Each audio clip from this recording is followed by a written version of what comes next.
प्रकार एक व्यक्ति समुद्र के किनारे बैठा हुआ और रेत से बनाता है, एक घर बनाता है रेत का, और उस रेत के घर को वो दोबारा से ही मिट्टी में मिला देता है कुछ ही क्षणों में। इसी प्रकार भगवान इस ब्रह्मांड को, पूरे संसार को, पूरे ब्रह्मांड की रचना करते हैं, और जब उनकी इच्छा होती है तो उसको उसी रेत के ढेर की तरह से एकदम मिट्टी में मिला देते हैं। ऐसे अनंत कोटि ब्रह्मांड वो अपने श्वास से उत्पन्न करते हैं और श्वास खींच करके उनको अपने में वापस विलीन कर लेते हैं।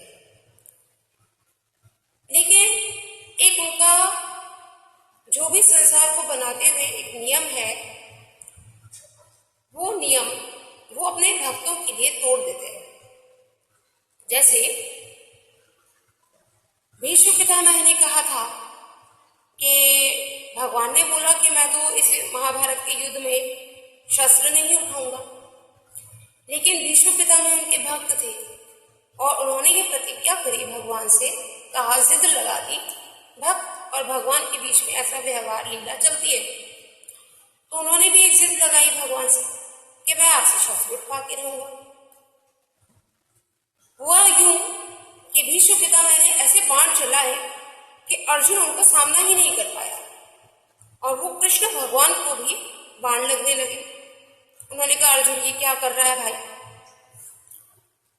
तो भगवान को, क्योंकि अर्जुन उन तीरों का सामना नहीं कर पाया, उन बाणों का सामना नहीं कर पाया, तो भगवान को पहिया उठाना पड़ गया। अब भगवान तो पहिया क्या उठाना पड़ गया की बात नहीं थी, भगवान तो कुछ भी कर सकते थे, लेकिन वो पहिया उन्होंने इसीलिए उठाया क्योंकि उन्होंने अपने भक्त की लाज रखी कि मेरे भक्त ने अगर कोई प्रतिज्ञा की है तो मैं उसकी प्रतिज्ञा पूर्ण करने के लिए अपनी प्रतिज्ञा तोड़ देता हूं।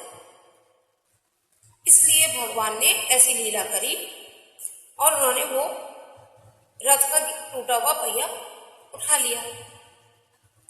तो भक्त के वश में भगवान है, अपनी प्रतिज्ञा को भी भगवान नीचे कर देते हैं भक्त की प्रतिज्ञा के आगे।